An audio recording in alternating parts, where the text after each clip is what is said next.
Welcome to YouTooSpain, broadcasting live to you on YouTube. On today's show, you can get all of the answers to all of your questions about everything in the world, but mainly about moving to Spain and living here. It's the first Ask Us Anything show of 2024. Yippee! Joining me shortly will be my friend and yours, visa and residency specialist Chris from Upsticks, and he'll also have updates and the latest news from the visa centres in the UK, and probably very much more. He has his finger on the pulse, so there will be lots of groovy information for you all the way through the show. Stick around for the whole thing. Join in with the chat, either live or in the comments below. If you're watching back afterwards, you can treat it as a podcast if you want. Put it on the telly in the background and listen to it while you're having your breakfast or whatever you do. So you are all very welcome to YouTooSpain. Remember to dance to the next bit. Here it comes.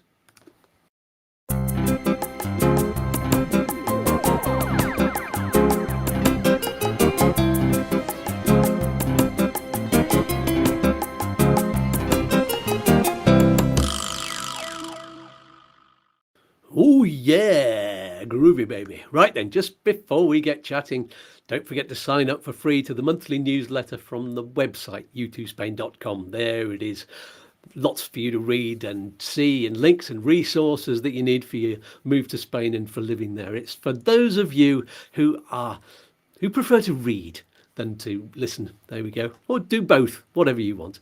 And also, always, we do a quick mention for our wonderful friends at Smart Currency Exchange, who we highly recommend. They've got the best Trustpilot reviews, you know, and I highly recommend them to fix you a forward exchange rate. What on earth does that mean? Well, I'll have Jack Wiggs, our mate from there, back on the show in February to explain, and we'll do like a little webinar there so you can ask all of the questions. But if you need to know in the meantime, use the link below to get in touch with him for free, and you get a free account as well. So you may as well do that straight away in advance. There's no obligation, and it doesn't cost a penny, and it helps YouTooSpain out in the process. As always, it is a win-win-win with a cherry on top. Here we go. So, without further ado, let's welcome a wonderful guest for today. It is Chris from Upsticks. Hola, Chris. Hola, buenos dias. Buenos dias. How are you doing? Yes, not bad, not bad. We're all good after Christmas. Got rid of this dreaded blooming flu that everybody's got. Yeah, you sound much better today. Yeah, feeling a lot better. So, I mean, it's been terrible for people though. The old flu bug, isn't it? It seems to be pretty international as well. And there's a lot of wheezing and chesty coughs and stuff going on as well. That seems to be slightly different from. And I did the video all about people having to wear masks again.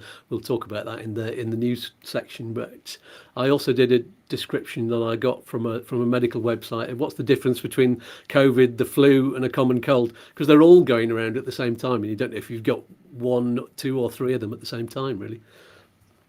Yeah. I had my test thing came up as flu A but it was only out of coincidence. It was only out of by chance, because when I got sick, I said to Lara, I'll grab some tests, and she came back with the two tests, you know, the flu and the COVID one.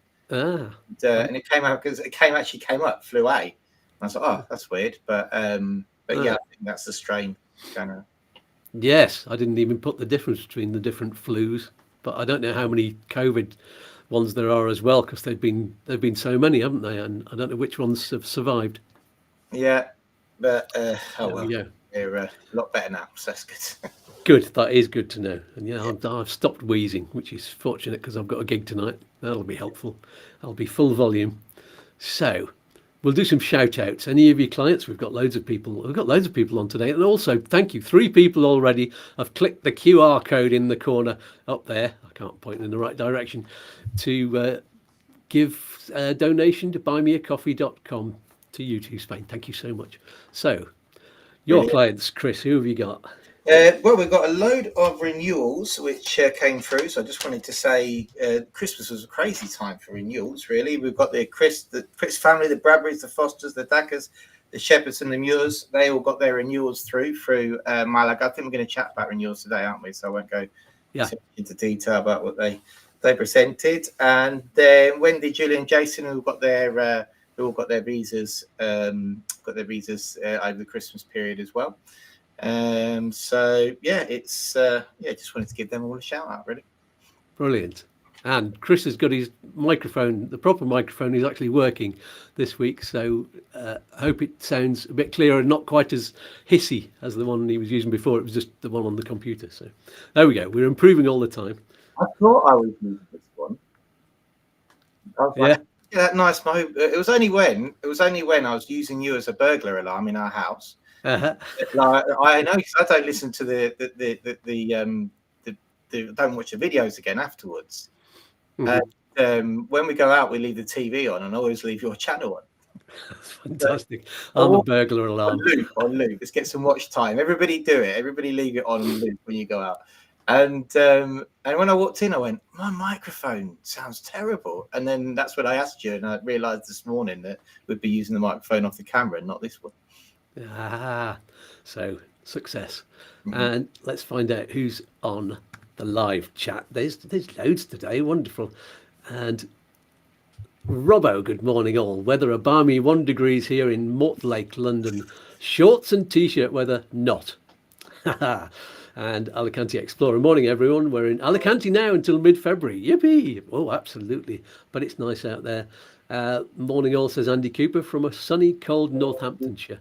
Very nice. And Ola from Paula Bramble. Hello, Paula. And Patrick O'Connell is on. He had a question from Patrick. We'll cover that later after the midpoint.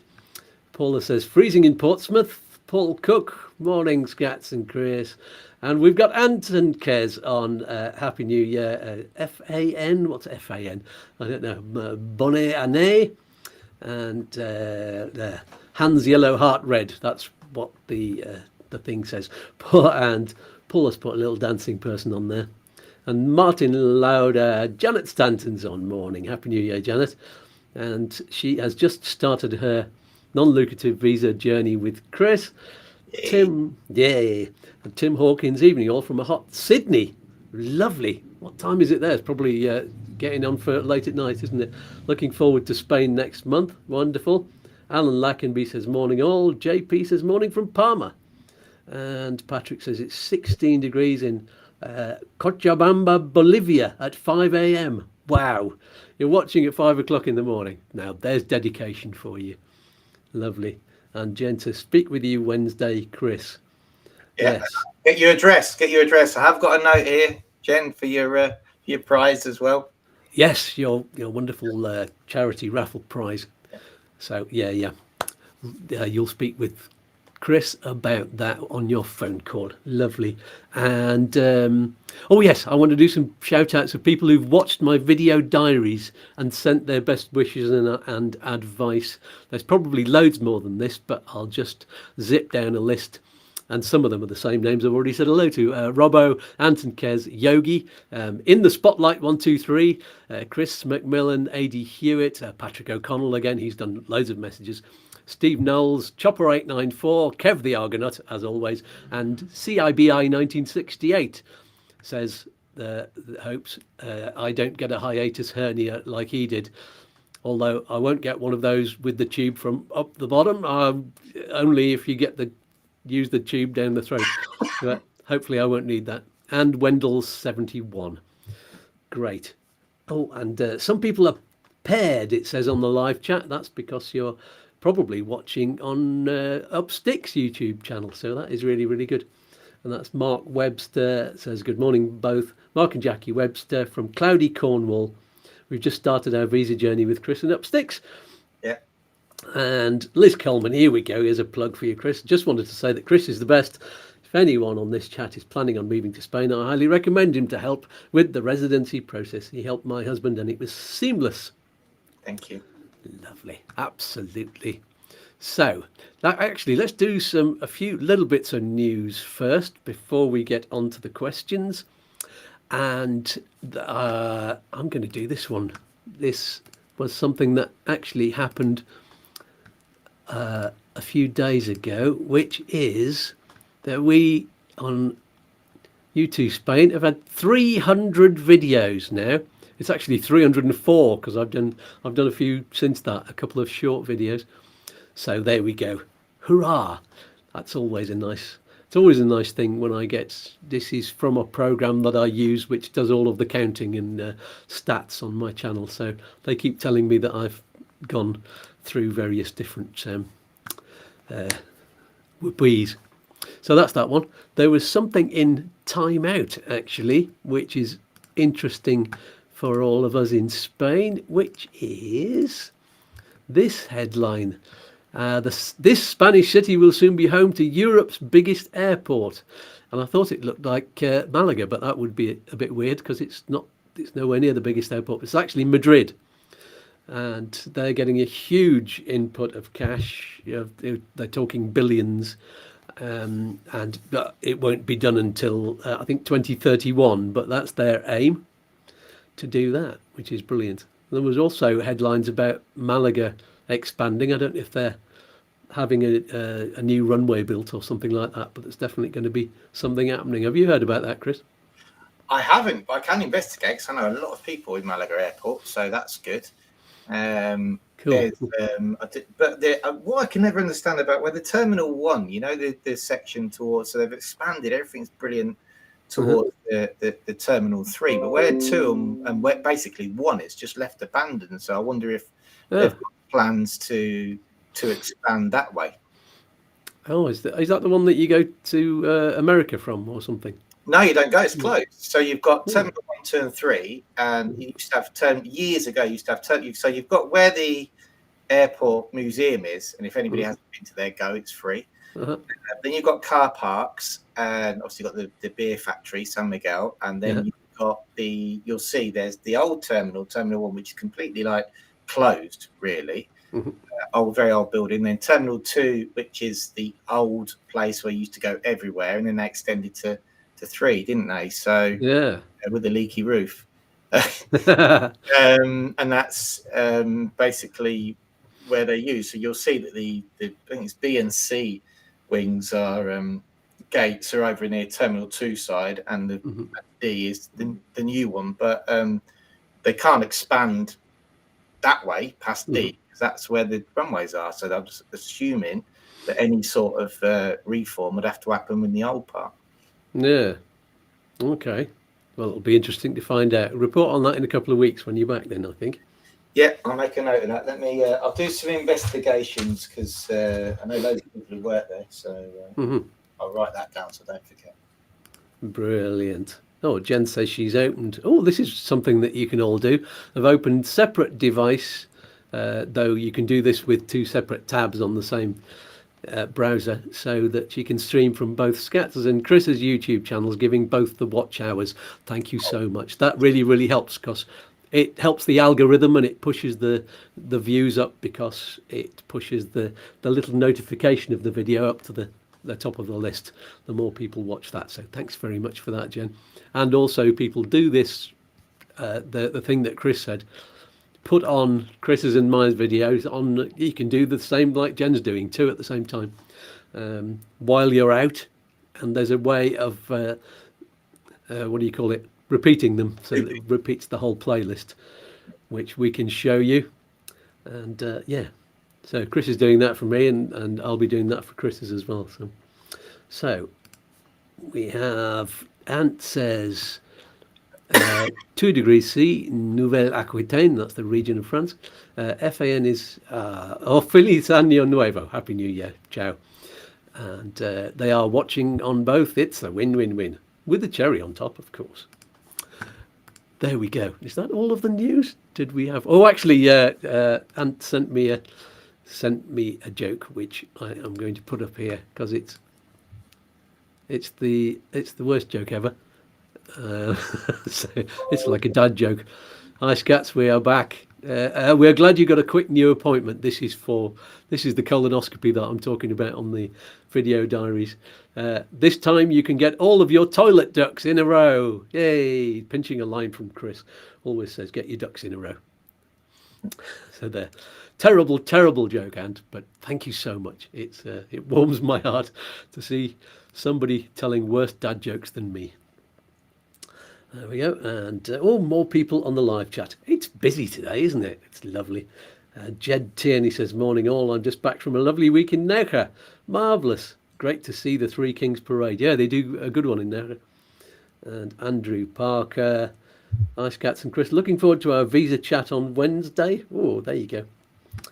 And Tim says 8:15 p.m. and 28 degrees C. That's in, where did you say you were? You were way over on Sydney. That's right, I remember. Brilliant. Thanks for all your comments. Keep on doing the comments because that's also good for the algorithm. Here we go. So, on your video that you did earlier in the week, Chris, you were talking about lots of updates.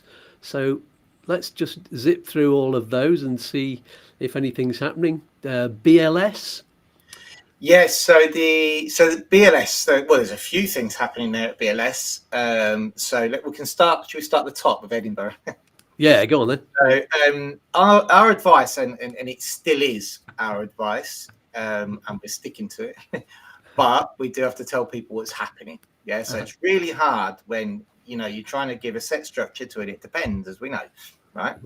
And as we know, the last 3 years, it's been, can I keep my passport? Can I not keep my passport? Can I keep a passport? Yes, you can. No, you can't. Yes, you can. No, you can't. It depends on who you get on the day. Yeah. So just before I go into this, our advice is always make your preparations as though you will have your passport retained. Yeah. Mm-hmm.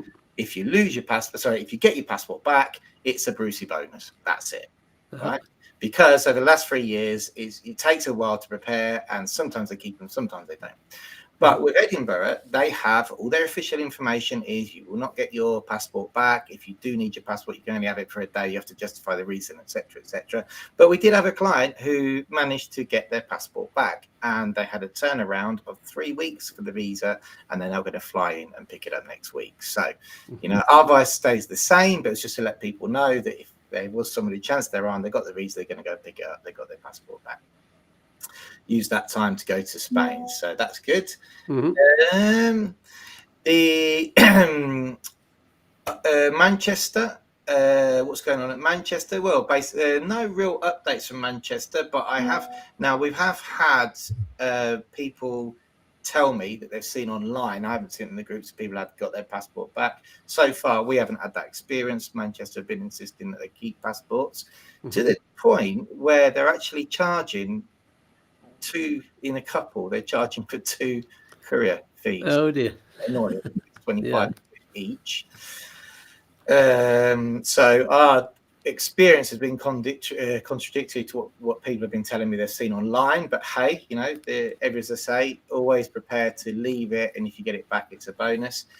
And then going to London. Well, London now seems to have a non-appointment queue. Oh, right. So I got a photo from one of our clients. Thank you very much. We're our clients this year, the back end of last year, we've been asking for even more detailed reports, and even if you get a chance to get a photo, just let us know, and as much feedback as possible so we can get it out there. And it seems like there is a non-appointment queue, but you can evidently not trust the fact that you're going to get in, because there's always a lot of people in that queue. Mm-hmm. But across the board with the BLS booking system, the appointments are running really well. Okay, so people are getting appointments within 10 days. The BLS website, albeit it's an absolute pain with the verifications that you have to do, is working. But to put it into context, I did a instructional video on how to book your appointment, because they do a photo verification, which means we can't do it this end, but we can. I'll explain now how to. And that took me 22 minutes to do the video. So I was like, watch it, get a cup of tea, watch the video first, then go through the process. What we're doing with our clients is, for people who are struggling, is we have a screen sharing software. So say, right, quickly download this, and then I actually jump on, we're on the phone, and we go through the booking process together. So, but the appointments are working really well at the moment, which is great. That's, as in terms of judging the timeline, it's great that all 3 consulates have appointments readily available. Excellent. Very, very good. So, apostilles, is that next on the list? Yeah, so the apostilles have gone up. They've gone from the government charge. So obviously, if you're paying someone to help you do it, then they've got their own charge. But the government charge has gone up from £30 to £40. So I don't know who's sat in the UK government over a drink at Christmas and went, yeah, 25%. Yeah, that'll do. It's actually 33 1/3%. It's Oh yeah, yeah. It would be, wouldn't it? Yeah. That's a massive hike. And Yeah. it's, especially if you've got a lot of documents that you need doing. That's Well, it immediately puts your standard apostille charge of, let's say, 2 medical certificates, 2 acros, and a marriage certificate, which is, pretty standard, at 200 quid, isn't it? yeah, nasty. So yeah, it's not right. It really annoyed me because I was, it's document verification. Fair enough. I understand that they have to employ people, have to have an office, and but it is a government service, isn't it, from the taxpayers? And probably leave it there, I think. Yes, yeah. We better not bash the tax office, just in case. Okay, then that's all about apostilles. Although somebody had a question about apostilles, but we'll do those after the mid-time break. Turnaround times, how are they doing? Yeah, not too bad. So we're looking. The longest it's taken at the moment of the Christmas period from London is around 6 weeks. Though we've seen it a lot quicker. So this is for visas we're talking about, by the way, from the UK office. Or NLVs, yeah. Yeah.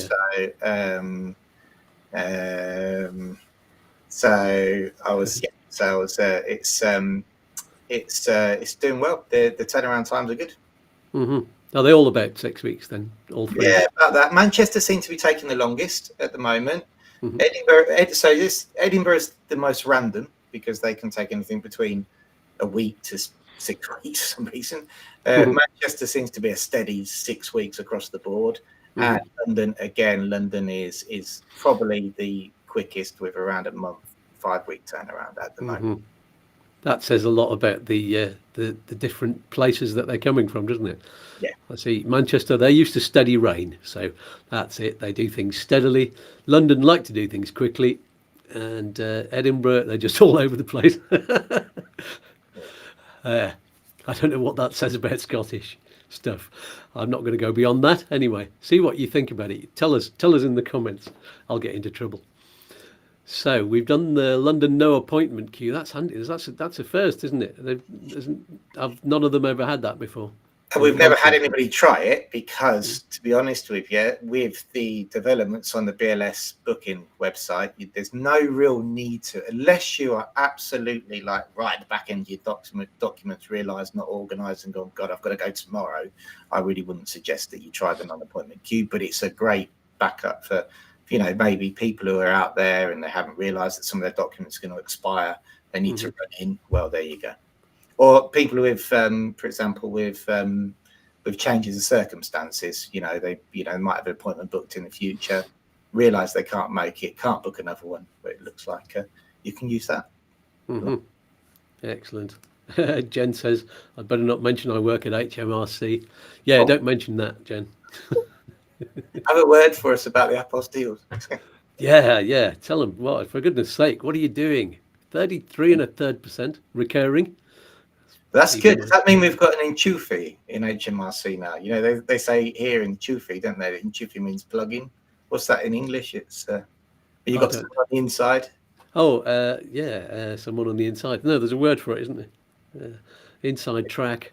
No. Yeah. Somebody tell us. We're terribly bad at defining things. In Spain, they say enchufe. So if you know somebody on the inside, they call you a plug. Enchufe is the same as an electric plug. Oh, I see. So they say, you got an enchufe in there then if you know somebody on the inside, yeah. There you go. That sounds like a good way of saying it. We've got a plug in. Yeah. Yes. Okay then. So S1s, can you get them emailed to you? Is that the thing? Yeah. So I don't think we mentioned this before. It's been happening for a while, but I was looking through and I had the videos on and stuff. I don't think I mentioned it. Now S1s are they're coming through via email as well. So something very important to mention, I'm going to do my S1 update video 2023 was really popular, so I'm going to do an S1 update 2024. But when you phone them up, the best way to get an S1 is to phone up and actually speak to somebody.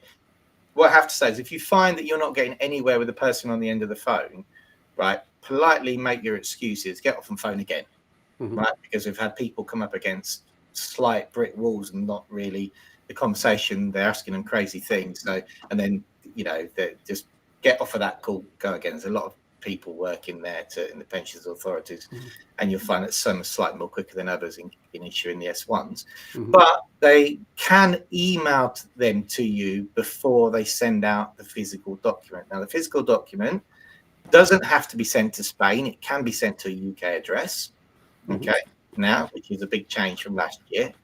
It can be sent to Spain if you're already in Spain, so people like on an EU platform need them actually sending to Spain. But they will email them to you first. So when you're doing your pre-registration, if it's a visa or your direct registration with the Social Security here, you can use the email version. And we have actually had clients use the email and printed them out version to get visas as well. Excellent. Oh, Jen says the plug-in, she said you can call it a mole. Liz Kelman says connection. I've got inside track, I thought of as well. There we go. Any others? I like a mole. Mole's quite good. Yeah. It's a spying term, isn't it? Yeah. Got someone on the inside. Yeah, that's another one. That's it. Jen can be our mole now in HMRC. That's it. Yes. Jen, don't tell anybody, except for the thousands who watch this channel. So, there's a note here, proof of flights needed. Is that for the non-lucrative visa? You need to prove when you're going to Spain. Yeah, this was recent. Yeah, it's something we need to investigate a little bit more now. It hasn't happened for any of the British consulates that I've seen. But I thought it worth mentioning on the channel in case anybody else has seen it on other Facebook groups, which I'm never on. But we've got one chap that we only assisted with his application forms because we don't currently offer assistance for people coming from Ireland on an NLB, partly because they had a right, we couldn't process them, basically.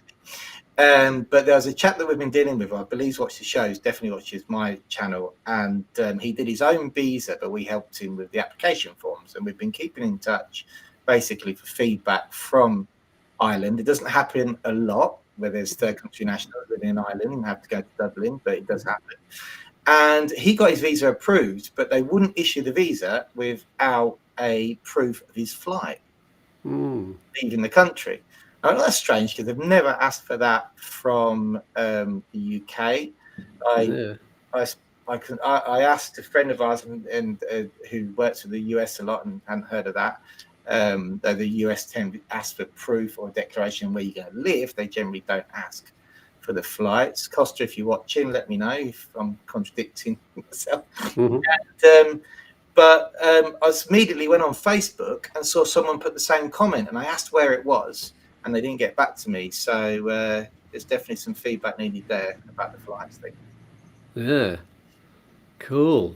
Have we got any more updates and news? Yeah, I think that was it from our little list, wasn't it? Yeah, that's all I've got on my list. So, unless there are any more questions on the live chat, which it doesn't look like there are, we'll go to the halfway stage. I think we're coming up to 30 minutes. We might run longer than an hour. We'll see it. Do you have to rush off, Chris, after an hour? Not after an hour, but believe it or not, me and Raoul and Lara and I have got a paddle court booked at 12. Ah, nice. Okay. Part of the fitness regime for the new year. Yeah, we'll announce that properly on the next show. Actually, we'll talk about the fitness regime that we're both doing. Although I'm not going to be running like you are. I've got to show you my Excel. I've been keeping it because I run a lot on the. We've got a running machine, so I use that. I'm that heavy at the moment. When I run on it, it stops. Oh, that's good. And we're both using the same app. I've been out for 2 walks this week, but I forgot to turn the app on, so it's not recorded anything. But they were only really very slow walks just up, but they were uphill, so the good gradient. And actually, that's probably better for weight loss, because it's not what do they call it when you're going more than 120 BPM? Cardio, that's it. But I think I need both, but I'm doing quite well anyway. So if you want to know anything about that, people, watch the video diaries. We'll be talking about the diet that I'm on as well, and the intermittent fasting. And there's loads of questions about the preparation for the colonoscopy as well, which I did some research, and the preparation that you do, you take a laxative the day before and on the day as well. That's fairly common. Doesn't matter where you are in the world, that happens. But it's what you eat in the 3 days before, or even the 5 days before, that seems to be really important in some countries and not in others. And the instructions that you get are different in different places, even from the printed material that is a standard printed one from the health service here. And that's different from the instructions that they told me when I called the hospital to change the appointment, to get the new appointment. So it's a bit dubious. Some people saying from the UK that you can't, that it doesn't matter what you eat beforehand, you just do the laxative, and that's what they're saying. So these people need to get their act together, really, to make sure that there's the same advice for everybody. But there we go. Oh, Andrew Parker says, "Hi Chris, it's Andy Parker again. Could you give my wife Linda a wave, please?" Hey Linda. Brilliant. Will Linda be on the call then as well on Wednesday? Make sure you are. Good, yes. Make sure of that. Okay then. So, before we continue with the questions from Facebook, actually, yes, and from social media, we're going to have a quick message from me and my alter egos, Doogie, and Doogie Dog as well, he's on there, about the wonderful things available to you as YouTooSpain fans. Oh yes, you've got your notifications turned on there, Chris. They keep going bibbly boop, bibbly boop. Sorry, let me try and. That's all right. You can do that while we're offline for a minute. And here we go. So, quick message from me and the alter egos. Where is it now? It's here. This show is very helpful to you, isn't it? And you're enjoying it too. Then click on the thumbs up, you lazy colonel. I don't have any thumbs. You can use your nose, Doogie. And don't forget to subscribe as well. And rub on the bell for notifications while you're there. It's all free. Information is valuable. I need a coffee to keep my pecker up. So why not show your appreciation by buying us a coffee or 3? There's a link in the video description below. No! Use the QR code. I own the company, you know. No, you don't, Colonel. It's there for the whole show, sweetie. Just point your camera phone at it. But wait! If you think all the help and information and entertainment you get here is worth more than just a few coffees, you can support YouTooSpain with a regular monthly amount. You're not getting my money! You don't have any, Colonel. You live in a hostel. There's a link to Patreon, where you can find out what extra groovy movies you get by helping out. Oh, I'm all a quiver. One more thing. Get on with it. There's a guest waiting. Goodness knows why. The beautiful watchers are waiting too. And the ugly ones. That's enough, Colonel. There are lots of vital things that YouTooSpain gets you access to. And discounts too. What things, Master? I like things. Well, do you need private healthcare insurance? Of course I do. This gout won't go away on its own, you know. Do you need a visa or residency, sweetie? Do you need to exchange currency? What about finding a property like mine? It's huge and expensive. Just like me, darling. Bah! Or do you need advice on tax and pensions? I don't know what they are. Or do you want a Spanish mortgage? Or a discount on getting documents translated and apostilled? Or a lawyer to sort you out? I didn't do it, wasn't me. Do you need a lovely little app for learning Spanish? How about finding the best mobile phone provider? Buy a YouTooSpain t-shirt. It's a win-win-win. You can even get discounts on full mouth dental treatment and get a new smile just like Skatz. Smile!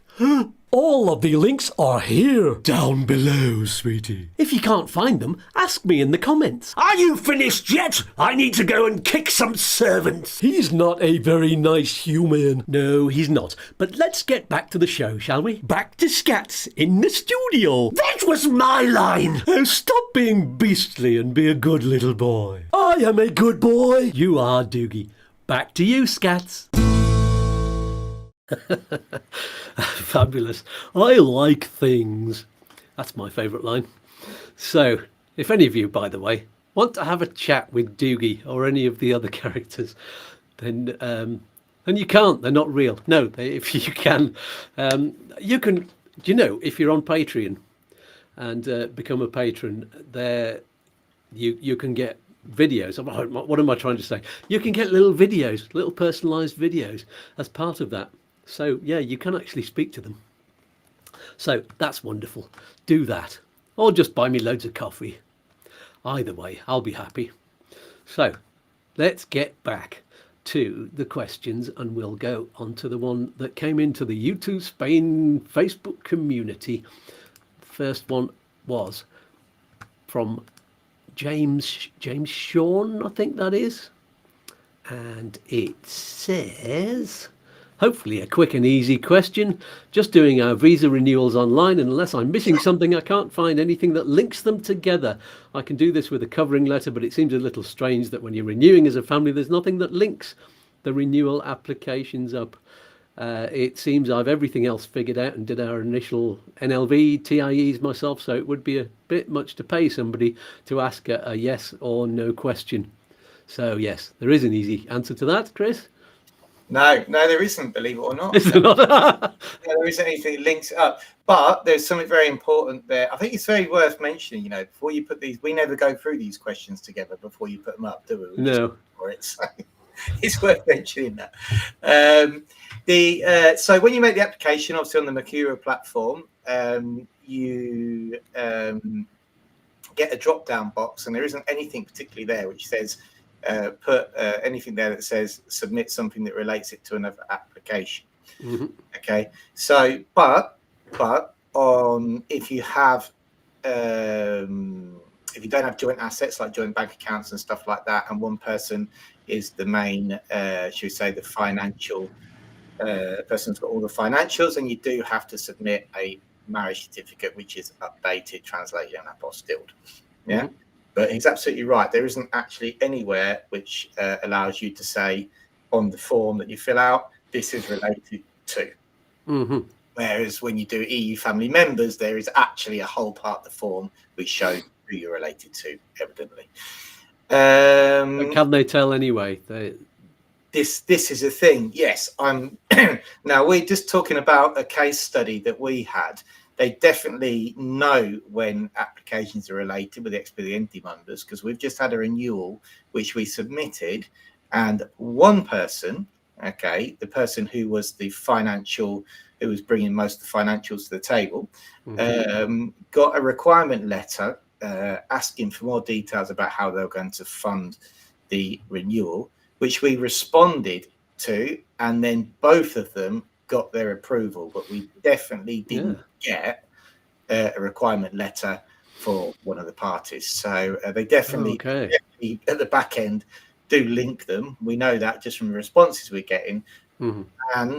But absolutely right. But there's a very important thing there that was mentioned, was about writing a covering letter. Now, mm-hmm. these covering letters, which in Spanish we call escritos, all right? Again, there isn't a drop down in anywhere in the drop down section to add them, but there is a place to add other documents or documents that you feel relevant. Mm-hmm. It can never harm to write a covering letter, mm-hmm. right? Especially if you've got something which isn't immediately obvious on the documents that you're presenting. So if you're presenting proof of income, there might be a slightly difficult structure. Always, you know, if they disregard the covering letter, well, fair enough. But I think it's always a good idea, and we write them for virtually every renewal that we submit. Mm-hmm. Great. I think that's answered that one. And next question was from a name I'm not sure I can pronounce properly. That's my fault, not yours, obviously. This is let's give it a try. Olugbaila, Olugbaila, Olamilakan. That's terrible, isn't it? I'm sorry. So anyway, the question is, what is the current timeline for EU family visa, the Pareja de Hecho route, to get approved? I submitted mid-November 2023. Yeah, you probably got a while to go there. Then, yeah, unfortunately, it does depend on the province that you're in. I've heard horror stories from places like Madrid where they're taking 6 or 7 months. Here in Malaga, they're definitely taking 3 to 4 months to come through. But the EU family members route seems to be really slow. It definitely seems to be one of the slowest resolutions that we have coming out. Okay. So yeah, and I think talking about what happens when it goes over the 90 days. We had by default, if you make an application, it goes up to the 90 days. It's a good idea to submit a request to immigration on their platform for further information, which we did for one of our clients because it came past the 90-day period after submission. Because what you can assume is that for administrative law in Spain that it has been rejected because it's Madrid administrative silence, right? Yep.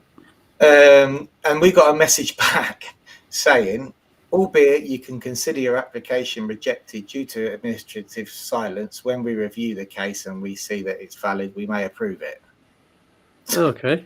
So how do you go back to a client and say, look, you can consider yourself rejected because we've had no notifications back, but you've still got to sit and wait because when they finally get to looking at the file, they'll approve it, basically.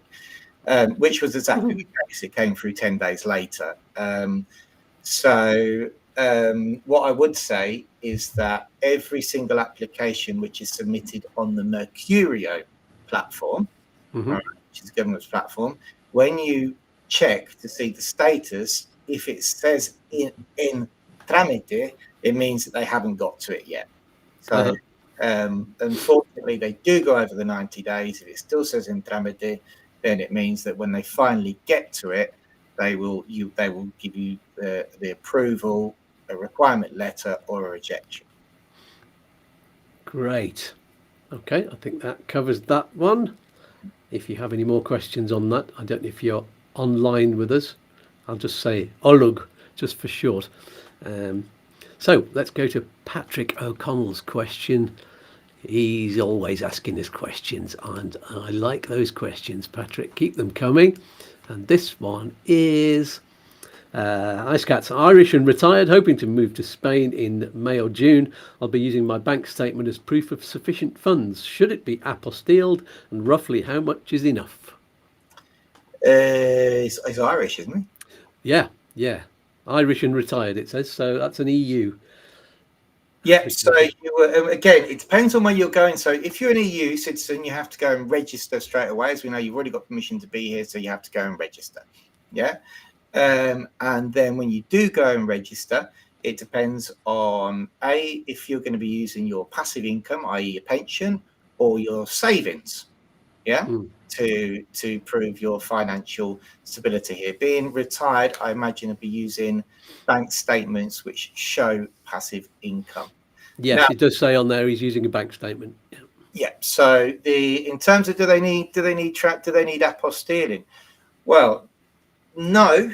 But you would need to bring original bank statements. They would need to be either verified by the bank, so stamped.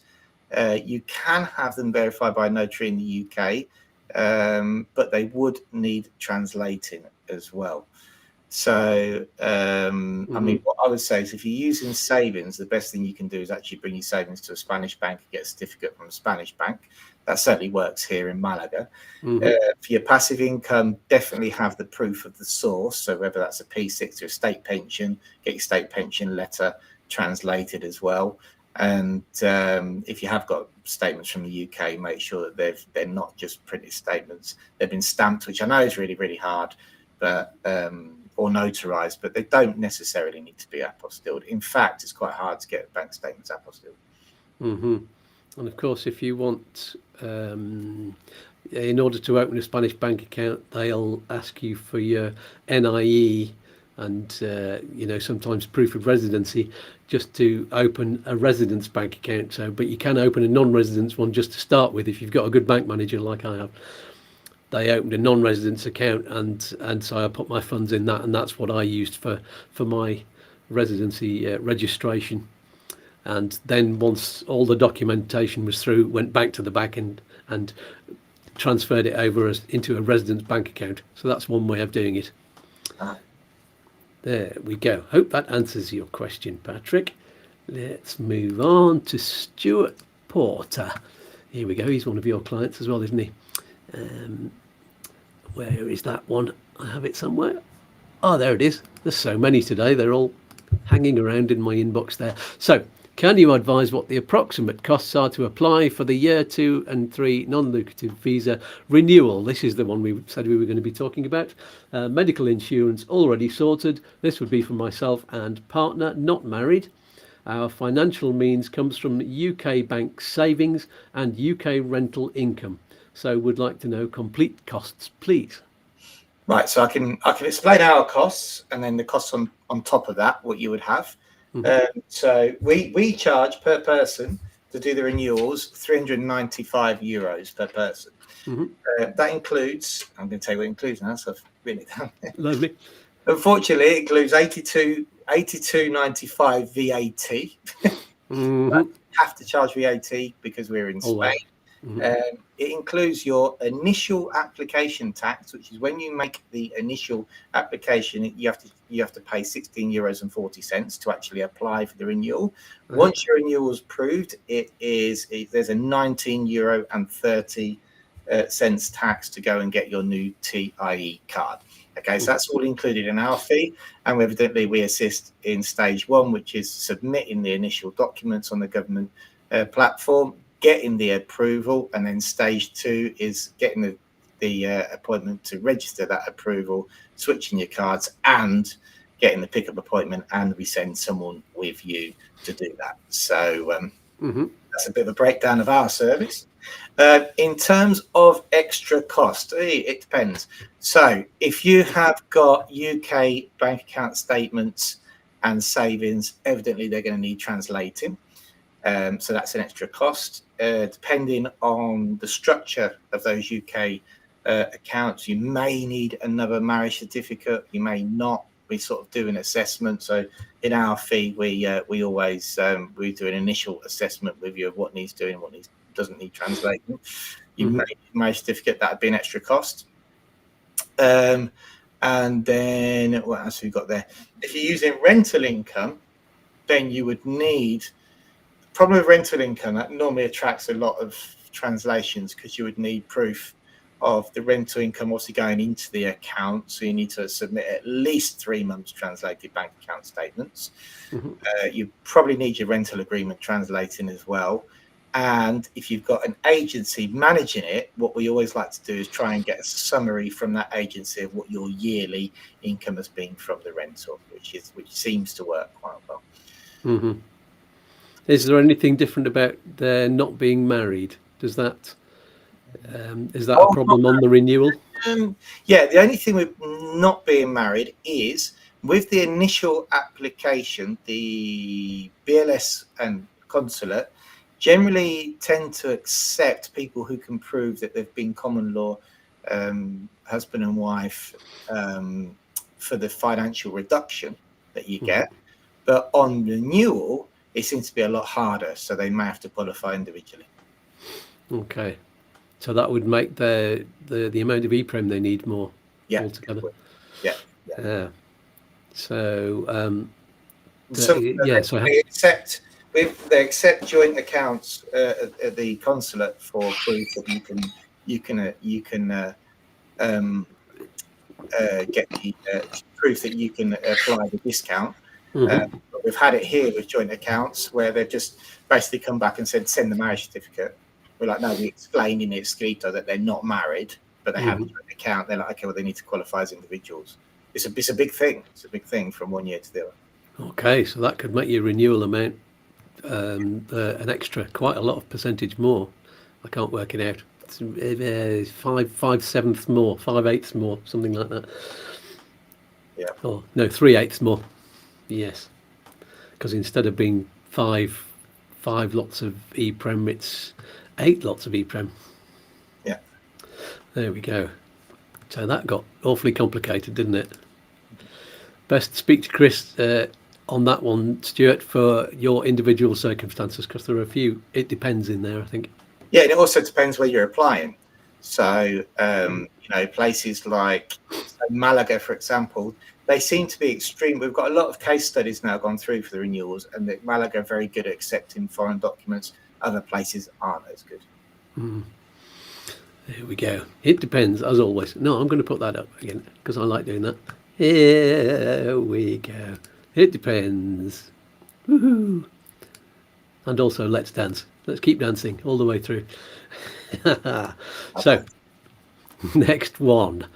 I think this is the last one. Yes, we've done all of the other ones. Now, this is from Charles Robinson, and it is an easy answer. Where's it gone?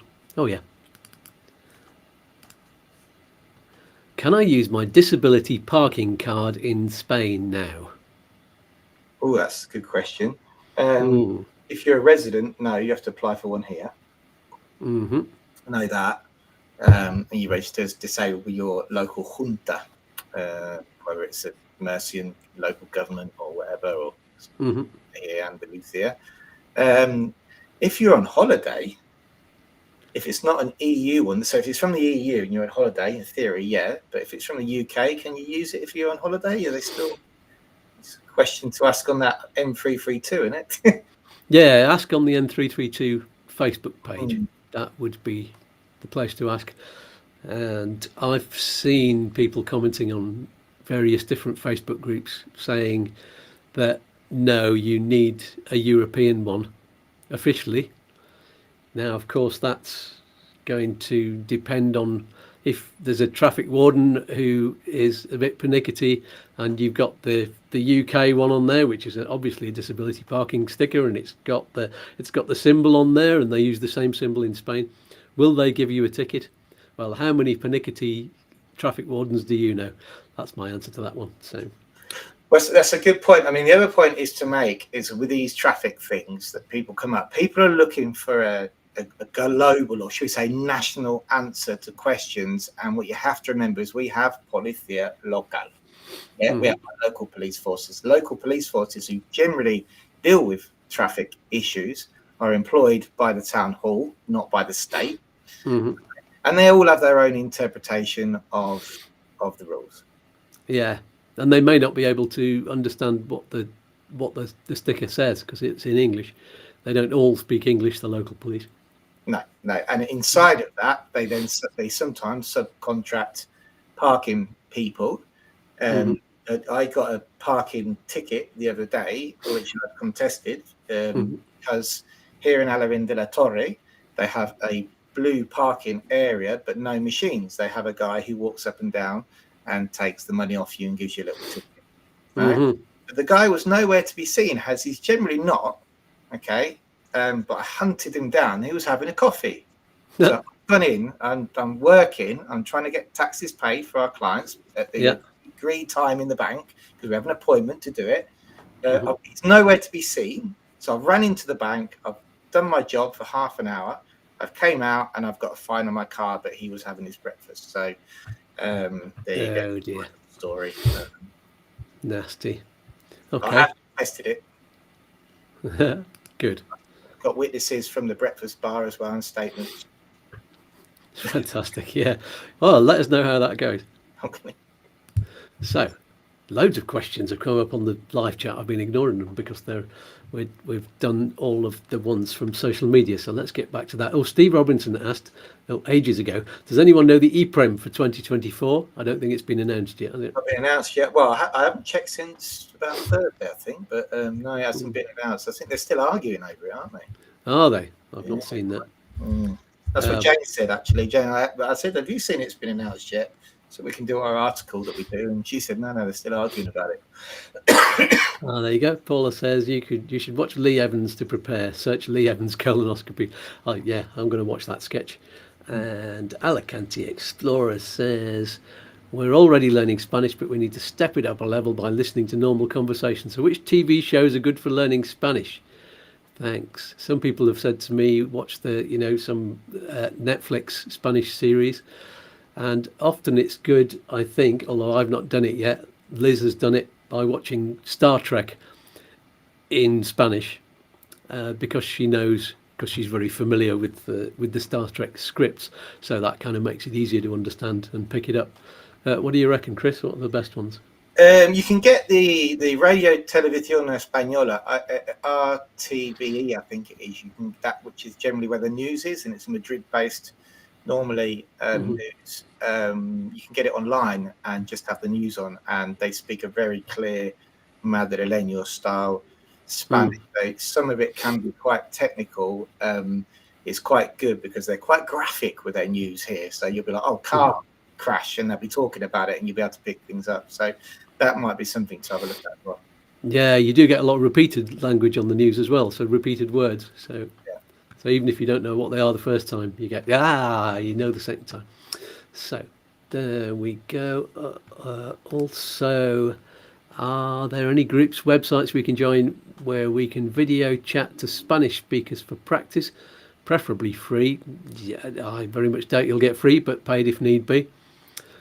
I have a Spanish teacher here that I can put you in touch with who does online classes. Are there any websites and groups? There probably are, aren't there, Chris? I don't know. Yeah, I've seen adverts for them on Facebook groups. Maybe look on the expat Facebook groups there, and you'll probably find some. I think once you've put in the question and once you've spoken to your computer, you'll probably get adverts for loads of them as well, because the algorithm will fire them out at you. And Childa, it's a nice name. That sounds like a Dutch name as well. San Truthek, or does it? Let us know. Oh no, from Cape Town. Hi guys, Happy New Year to you both from warm Cape Town. I'm looking to buy property on the south coast of Spain, but really need to know which area has least humidity. I have an EU passport. So, least humidity on the coast? Me personally, I would say you'd need to go, depending how far south you really want to go, you'd need to go south of the Strait of Gibraltar, because it's not less humidity, but it's more wind. So it blows it away. But we get, obviously here in Malaga, we get quite a lot of humidity here. So I don't know where you are, how it is. But where I am, I'm 25 minutes from the coast on a wiggly road, so not actually that far up, but we're 600-700 meters up in the air, and that's where you need to go if you want the least humidity. You're above the cloud line, or certainly the humidity cloud line, because we can look down at the sea and see a complete coverage of clouds below the tops of the mountains. So that's my best advice. Go slightly inland up the hills. And there are hills all the way along the south coast, I think. Well, certainly on the Costa del Sol and the Costa Tropical. But you were talking about past Gibraltar, which is Cadiz and Huelva, which are on the Atlantic Ocean rather than the Mediterranean. So, you do get the winds blowing away the humidity there. Yeah, it gets windier, but it seems to be that just blows the humidity away. And I suppose places like, talking about inland, like with Loja, Loja, I know Loja because of affiliation with it, but that's very, very dry, very, very warm in summer. It's definitely not that humid. So, and that's 45 minutes inland and at 400 meters above sea level. So even when you get to that hill ridge behind you, that might be. Yeah, it depends how bothered you are about being right on the coast. Because really, if you want dry, then go to Granada province or Seville or somewhere like that, because it's definitely a lot drier inland, but a lot hotter in the summer. Seville's about the hottest. Yeah. So it depends again, but there we go. And Robbo, that in Figueroa is going to be humid. Yeah, any of those places. Robert says, do you have to renew your TIE when renewing your NLV? And if so, is there a cost? Yeah, Yes, we you went do. through the cost earlier on it, but you do have to renew your TIE card. Yeah. Yeah, because it's only got a date for a year on it to start with, hasn't it? Yeah. Oh, and is there a cost? We talked about that before, didn't you? What's the cost for actually doing the renewal? Did we do the whole thing? We did, Yeah, didn't we? 395 with the breakdown we said earlier on. Yeah, great stuff. And Emma B. This is the hi guys, thanks for your previous help with me doing the NLV app myself. Wish I hadn't. Managed to finally get an appointment at BLS after clearing my cache, as you suggested. Can't thank you enough. Yeah, that's a good hint. Yeah. And also, Chris, can you help me with my NIE when I'm in Spain, Alicante region? Would like idea of how much. Yep, sure. Yeah, TIE card, we can help you with that. That is, it depends. Get hold of us it depends where you're going and when you're coming, really, to how much it's going to cost. So just you drop us an email to support@upsticks.es, but we can help you in person with that up here in Alicante, and we'll let you know how much it's going to cost. Brilliant. And one from Jed Tierney. Hello, Jed. Channel 4 have been showing people who have moved to Spain after finding homes via their Place in the Sun programme, emphasising that even though UK isn't in the EU, a move to Spain is possible. Yep. Great. Good to see that they're letting people know, because, in the past few years, I don't think they've made it clear that it's not as easy to do now. They've not really talked about the necessity to get the TIE and things like that. There we go. And we have Leo Rouse. Hi, Chris. New to your channel. Will you be in London at the Place in the Sun live? Oh, yeah, that's coming up. No, we won't be there this year. So we did Manchester, not last year before, but we won't be in London. But thanks for watching. Anyway, keep on watching, Leo. Brilliant. Robbo says, Chris mentioned the discount when married. What is the discount, as I've not heard about this? Thankfully, I got married last November solely to make this process easier. It's the if you're married, there's you only need the 5 times EPREM. So the 4 for the initial applicant, and it's times another 1 EPREM for each additional applicant. That's kind of the discount. So you've not got 4 times EPREM each. That's what you're talking about, isn't it? Yeah, that covers it. Okay, the next one from Chumi Stew. I think that's how you pronounce that. Soon to be an Irish passport holder. Congratulations. Well done for joining the diaspora. Wanting to move to Spain with my Spanish partner who already moved back there. Okay, oh yes, the question is, can I holiday back and forth 9180 until we settle? Once you've got your Irish passport, then you're not subject to the 9180 rule, but you have to be careful that you don't spend too much time in Spain, because generally you need to register as a resident if you're there for 90 days or more, although people get away with it in the EU because they don't really police it, do they, Chris? No, it's the same with our withdrawal agreement before Brexit. There's people have been here 10 years, who hadn't bothered registering. Yes, and they got in trouble a bit later on, didn't they? Yeah, they did. Yeah. So, Jen's replying to Alicante Explorer. I use an online teacher in Spain who runs various classes for different levels, and we chat with each other for €7 an hour. That's very cheap. There you go. So you can get in touch with each other on there. Martin Lauder says, can I officially still use my Wise account in Spain while living there? Yes, I've got a Wise account. That's an easy one. Alan Lackenby says, after years 4 and 5, this is something we've not actually done a show about, isn't it? Mm-hmm. What happens afterwards? Is it just a case of applying for permanent residence, and will you not need to show funds anymore? Thank you. No, we need to do a show on this, because officially when you go for the Malaga you don't actually have to show the EPREM that you show for the renewals of the NLV. Uh-huh. You will what you will have to prove is how you're going to support your life in Spain. Okay, but it should be to a point where they take the EU EPREM.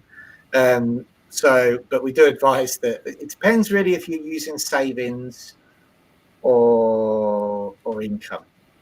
Mm-hmm. Okay, because at the point of going for your permanent residency, albeit it's not part of the official requirements, you still have to prove that you can support yourself in Spain if they ask for it, and it's how you do that. So yeah, but in theory, there's a lot of people who are waiting to get their 4 and 5 renewal through so they can have a big party and spend all the money. Yeah.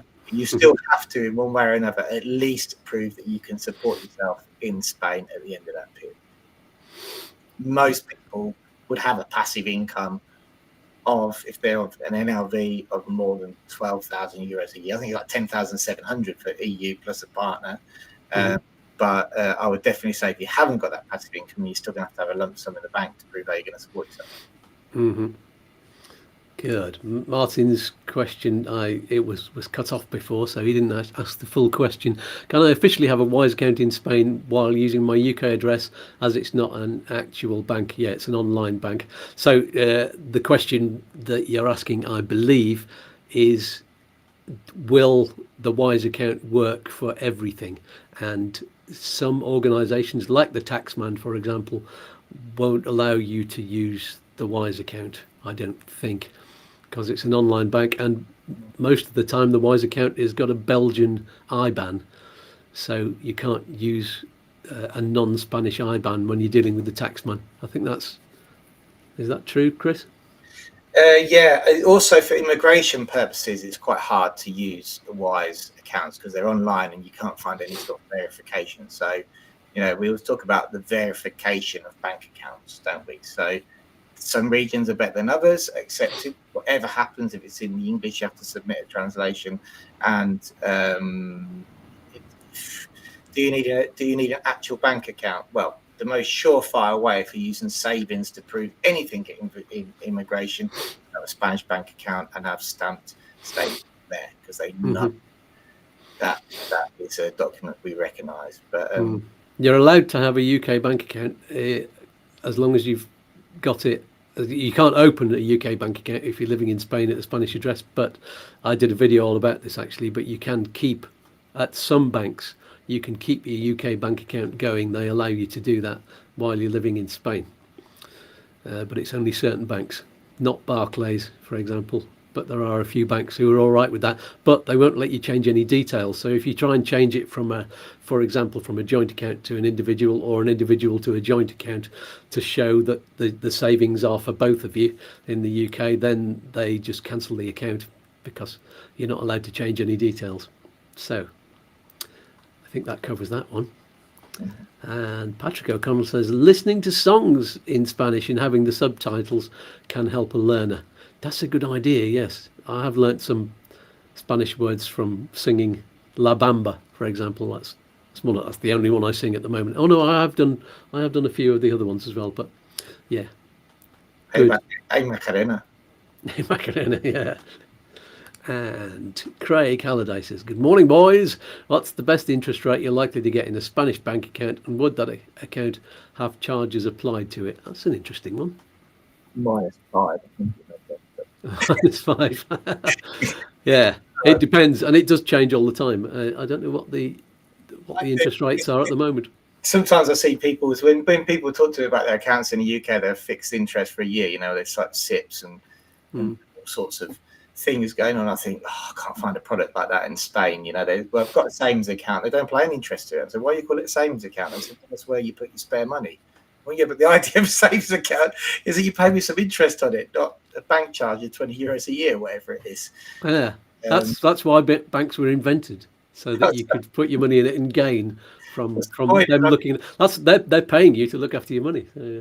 That was Sabadell. I said to him, "What have you?" He goes, "Oh, we've opened your savings account." I went, "Oh, great. What's the interest?" They were like, "Oh, no." So yeah, it's a bit of a myth.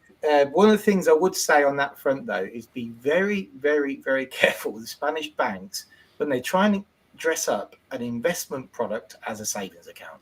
Yeah. Okay, I've seen it before. They're very heavy on sales at the moment. I think in years to come, we're going to have a big scandal like the PRP or P. What was it? What was it in the UK? The PIP or whatever it was? I don't know. Yeah, I can't remember what it was. ISA. The mis-selling.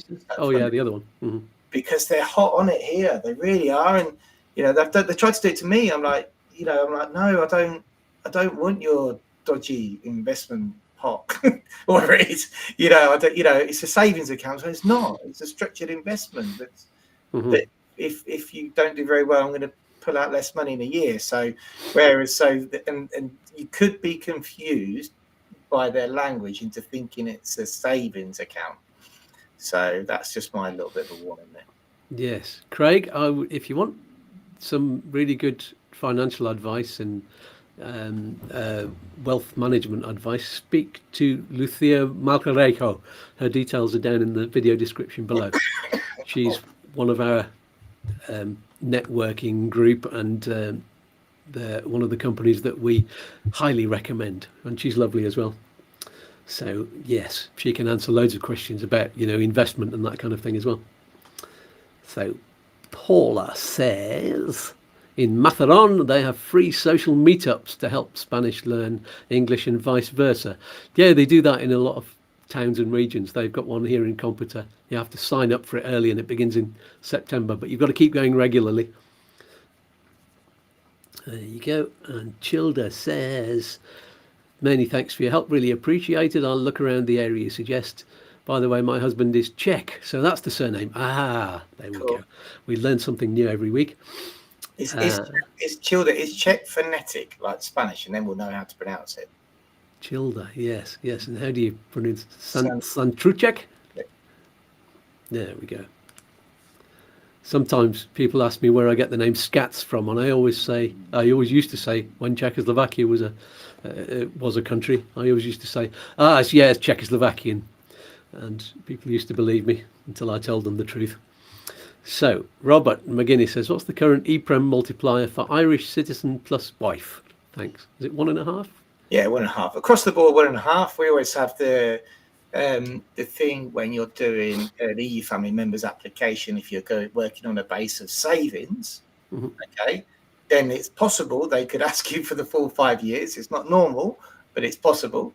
But then again, if you are working on a base of savings, then, and you are moving to Spain, I'd expect you to have the full 5 years anyway if you've got no income, unless you're going to go and start working or something like that. So yeah. But yeah, it's 1.5 a year. Yeah, good. And Kemi Stew says, fantastic, thank you. Concerns over finding a job with my limited Spanish, so I want to have an option to pop back and pick up some work. A chef of 25 years. To be honest, if you're in this region, there's always chefs are moving around all the time, and they always seem to be wanting more chefs and new chefs when people are moving around. So it seems to be a job that you can probably always get somewhere, although not necessarily a really high income. What's it like around you, Chris? No clue. The hosteleria is quite a tough trade to be in, but it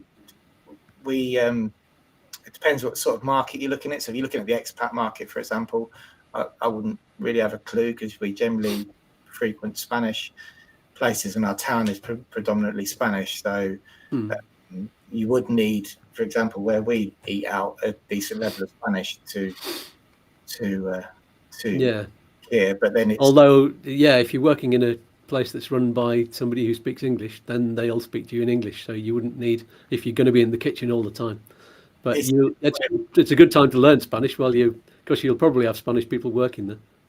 I'm probably not the best person to ask. I mean, if you went to Renewal Grande, which is just up the road, which has some fantastic restaurants, and I get my colleague Jane. She won't come on camera. I'm dying to get her on for Jane, but she knows Renewal Grande really well. Maybe I can get her on a podcast or something to explain it. But you would probably find a job there, because there's a lot of restaurants that focus on the immigrant residents. Yeah, community. Talking of podcasts, I'm going to be on the Upsticks podcast. Chris has only just started the podcast, so I'm going to be recording one of those fairly soon, aren't I? We are. Yeah, I think it's a week on Tuesday that we're meeting to do that, isn't it, after the meeting? So. It is. That's fun. Okay, so Kemi Stew says, the idea of renting out my house in the UK, the idea is, but concerned over paying UK and Spanish tax. Well, there's there's a tax agreement that means you don't pay the same tax on the same things.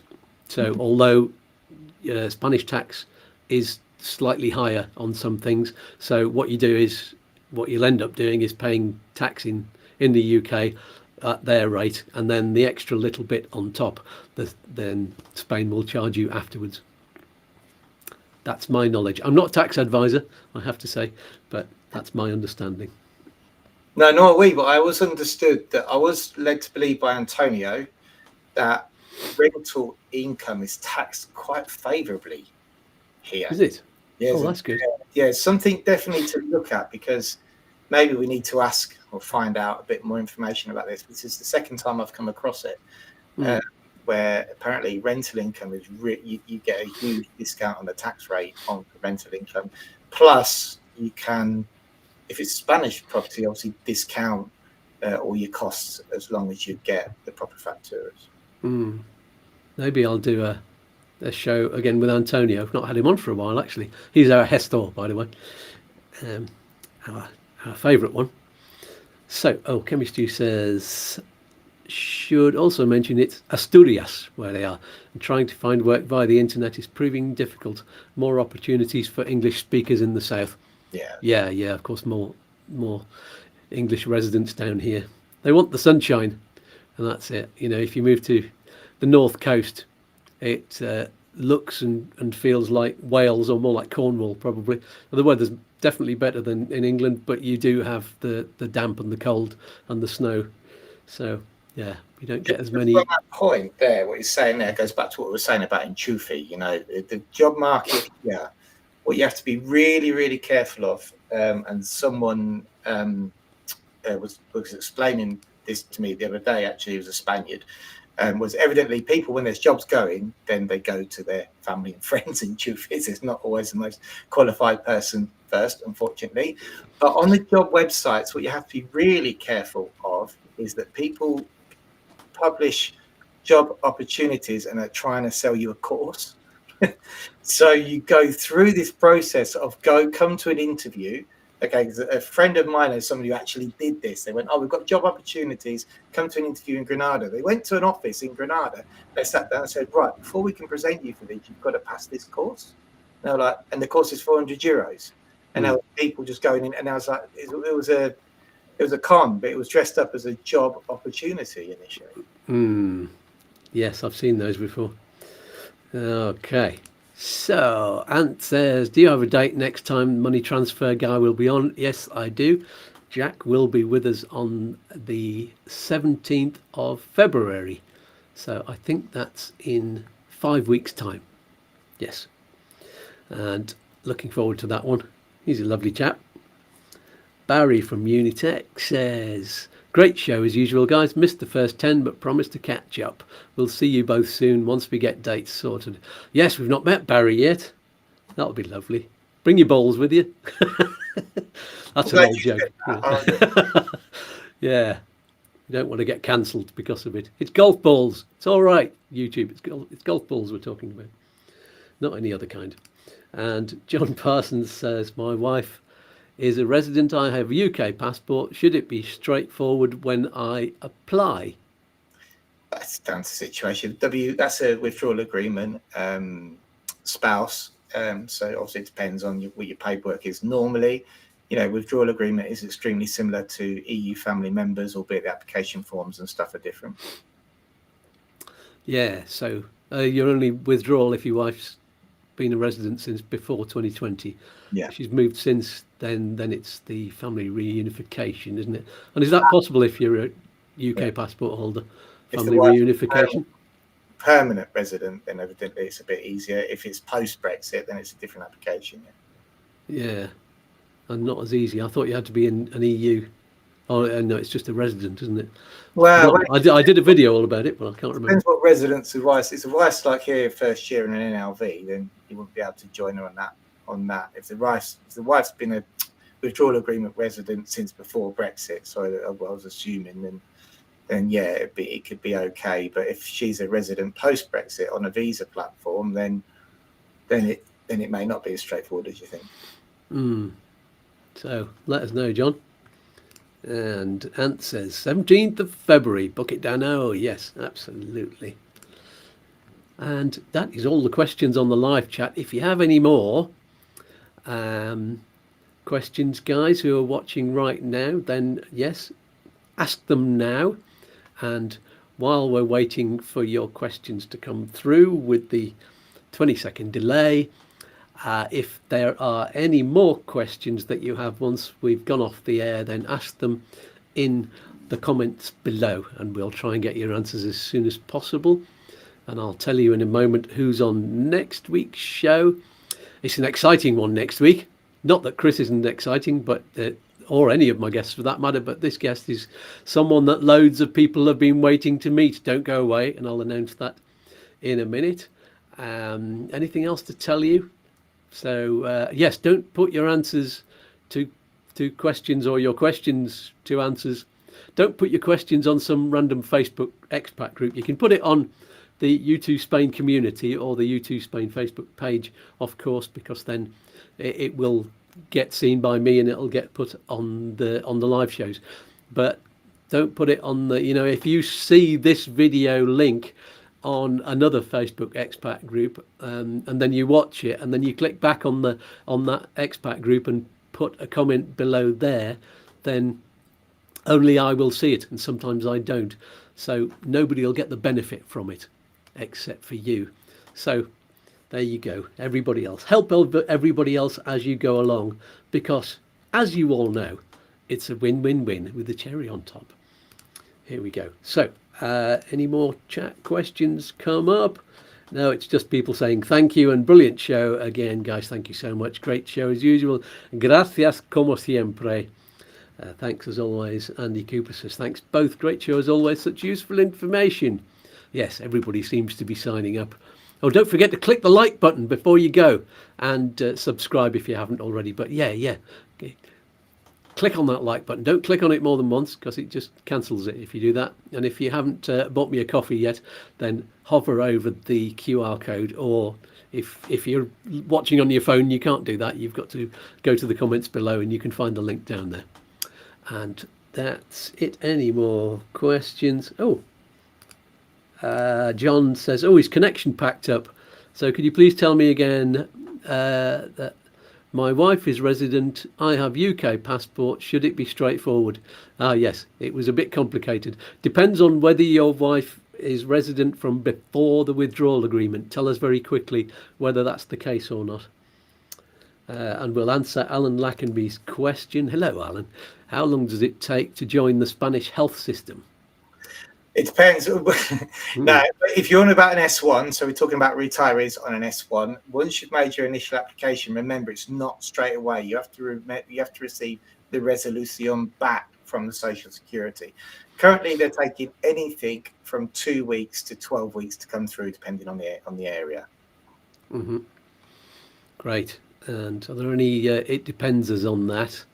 Yeah, I mean, that's what we do. What we do is for the NLVs, for example, if it's an NLV, we have to register. It's a ridiculous state of affairs. Register the person using the paperwork we have. We get proof of that registration. They get their visa. That registration then gets parked by Social Security because the person hasn't got the TIE card or Padron. So when they come to Spain, they get the TIE card, Padron. We then reopen that case, finalise the registration. Malaga's been coming through really well lately, a couple of weeks to 3 weeks. Alicante takes around 6 weeks. Almeria, you're going to have to get your ducks in a row because they're taking up to 3 months. There doesn't seem to be anything we can do about that. So, it depends where you are. But the good news is that everybody with an S1 eventually gets onto the system. Yes. I suppose it depends if you have a mole, like Jen in the tax office. No, it's not the tax office you're applying to, is it? Anyway, Social Security. So it is. It's Social Security, and it's very, very important to know. As soon as you get your visa, you're not getting your healthcare straight away. Yeah. Mm-hmm. Mine took a little while. It's taken us nearly a year to get them to accept the resguardos you get from the initial registration for the TIE card and not have to wait for the TIE card to come through. They seem to be accepting that now, whereas right at the beginning of the NLV boom, they didn't. Yeah, I had to do mine in quite a strange order because Liz and I self-employed, so I had to get my NIE first, then I had to sort out social security and tax details, and because that gives me access to the health system for me and Liz, and then I had to sort out my registration, and then it was only after that that I could apply for my health card at the local health centre and my health number, my AN number. So that did take 3, 4, maybe 5 months before I got my card through. But I did get my number, I think, before that, so I could. And it was at the same time when the COVID vaccinations were going on early in 2022. So I got my booster then, and they registered, even though Liz was still kind of down there registered as a non-resident, they did the booster jab for her at the same time. So there was some access. Ooh, that's a very important point. Actually, came up this week with a client of ours. We couldn't really help with it, but it's good to know moving forward. We had a client who been living here for a year. They went to get their booster jab. They're on an S1, and the GP or the people who are going to do the jab asked for the proof of the previous jabs, and they didn't have it because the UK app had closed them out, had shut them out. They had no other proof of when they had their jabs. And the UK said they'd already sent the information to Spain. Where they'd sent it, we don't know, because it wasn't security, it wasn't with the healthcare. And so they had no previous proof of the jabs they'd had, and that generated a problem to get their booster jabs now. So just if you are having jabs and stuff like that, your previous medical history is always a good idea to have it on file. That is very true. We had a problem at the ferry port, actually, coming from Ireland in Rosslare, because we didn't have the actual piece of paper in our hand for Liz's proof, and we had to. One of them actually helped us. She was really, really helpful, and she got somebody to go on the computer and get the document through from, or we actually got it. We actually got a laptop out of one of the suitcases and started doing it and sent it and emailed it to them so that they could print it out and do it. But it took us, we had to park somewhere else and running backwards and forwards from the window where all the cars were queued up to eventually go, here it is. So that was a bit of a mess. To that again, eh? So Alan says, yes, he is talking about the S1. So I think we did cover all of that. And back to John Parsons. He says, yes, it is from before the withdrawal agreement. So, yes, that does make it easy. You coming over. And I'm assuming now we're in 2024, depending on how much before, it'd be very close or will be permanent already. So Yeah. we've got that coming up now. In the next, we've already done our first one, but in the next year or so, we'll have all the people who declared their residency before Brexit will be switching to permanent now. Yeah. It's going to be a big one for next year, depending on when you're awarded your residency. Places like Granada, for example, gave them to the people on the date that they registered on the pad run, not the application date. So they're already coming through. So, John, have you heard all of the answer? I hope your connection is okay then. I don't know if we've completely explained it since you came back online again, but the basic answer was it depends, and it's relatively straightforward, depending on other factors. If your wife was there before the withdrawal agreement, which you've now confirmed, maybe the best thing to do is get in touch with Chris and go through your individual circumstances. So support@upsticks.es. I remembered it for once. Robert McGuinness says, I am not state pension age, but my wife is. Can I piggyback off my wife's S1? Is that a yes? Yeah. That's a yes. That's a yes with a cherry on top. Well, that's another one. Yes, with the cherry on top. And Ant says, winter remedy for all hot drink of oranges, lemons, honey. There's another component, but can't remember what that is. Can you help? Whiskey, of course. Isn't it obvious? Well, no, I haven't had a drink for 20 days now. So. Oh, well, yeah. Me too. Oh, no, not quite 20 days. I think I had one at New Year. But yeah, 13 days then. Oh no, 26th, no, 25th. I had my last beer was on Christmas Day. Mm-hmm. So I did a dry New Year, and but because I was sick, it wasn't because I was trying. And then just carried on. Really, I've never been a dry January person, but because I wasn't too well, I didn't feel like it. And now I'm better. I'm just let's give it a break anyway. Really, I suppose. Yeah. Not that I was an alcoholic or anything before, but it's No. it's quite, you get into a habit here in Spain. I'll have a little canya at lunchtime if it's a Friday or whatever, but that's all gone out the window now. So Yeah, it does come easy. Oh, Robbo says ginger. Yes, absolutely. And apple cider vinegar as well. That's because the sharpness of the taste is kind of taken away by the honey. But yeah, that's a good one too. And it also does really good things to your gut flora. That's my call sign for gut flora. Here's Chris's email on his website. yeah, Yes, John, and Alan said it wasn't going through the F1 process. It was where I would pay into. Oh, you mean the convenio especial? Yes, for the convenio especial. Again, we don't have an awful lot to do with the convenio especial, and Antonio has helped us to register a couple of clients. Basically, we've just referred straight to him. But I know they took a few months to come through. Mm-hmm. There we go. Okay. Hopefully we've answered all of your questions. Which one am I on now? There we go. Yeah, that is everybody. So I tell you what, let's announce next week's show, and then we will tie everything up and wrap up for today. What's happening on next week's show? A little drum roll.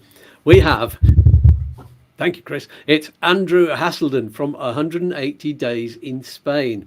Oh. Yeah, as I'm sure you'll all remember, the videos I did about the 90-day rule back in November, and the vote win in France that was in December, but I did the video, I think, at the start of January. That was for a change in the visa rule for British homeowners so that they could stay for 180 days. And it created lots of excitement and questions about whether Spain would do the same. So anyway, and also people were excited about he's the leader of the campaign for an extension for Brits to the 90-day rule. He'll be with me on the virtual settee next week to answer your questions. He's a very positive bloke, and we'll see how that goes. I'm looking forward to asking him all the questions.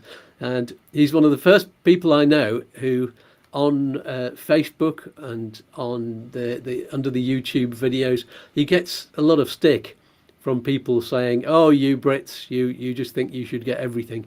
Brexit is Brexit," all of that kind of thing. And he takes it all in his stride, and he's just even I went in quite hard when he came on to start with, saying, "Oh, you're up in cloud cuckoo land trying to," and he even goes to the extent of saying, we should be back in Europe as well, which just always makes me laugh, because I don't think any politician in their right mind would even contemplate the thought of making that their policy, because they'd immediately be kicked out of just about any party apart from the Liberal SDP, whatever they're called. So yeah, political suicide to even suggest such a thing. But that's one of his aims in the end. It's a very, very, very long-term aim. But anyway, have your questions ready for that, or just prepare yourself for a lovely listen and a lovely New Year chat. And in the meantime, you can ask questions, of course, on the YouTooSpain community or the Facebook page. And of course, you can subscribe to YouTube, click on the like button, ask questions under any of the videos. So let's wrap up. Huge thank you, as always, a big virtual hug and a kiss to Chris, a Chris to kiss from Chris from Upsticks. Yes, always a pleasure going off on a tangent with you. Yeah, enjoy it as always. Thanks for having me on again. Thank you, and thanks once again to all of the people joining us on the live chat, or for watching the video back afterwards and leaving comments. And you can hit the like button too, and buymeacoffee.com. I'll see you either on the Wednesday evening video or the video diaries. I'll probably have an update I'm not sure, early in the week or later in the week, or of course live here on Saturday mornings at the regular time of 9 o'clock if you're in the UK or Ireland or the Canary Islands, 10 o'clock if you're in Spain, Central Europe, 4 o'clock in the morning if you're in New York. Yes, we had somebody else telling us what the time was where they were, but can't remember now. That's all for this week. Somebody pass around the very healthy Ask Us Anything cookies, sugar-free. And peace and love, peas and fluff. And here's one final message from all of us here at YouTooSpain. Bye, lads. Bye. Goodbye. Toodaloo. Peace and love. Peas and fluff. Oi, oi. Don't do anything I wouldn't do. One more cosmic dance? All right, then. Look, Mum, I'm dancing. Oh, I'm all a quiver. Let's dance.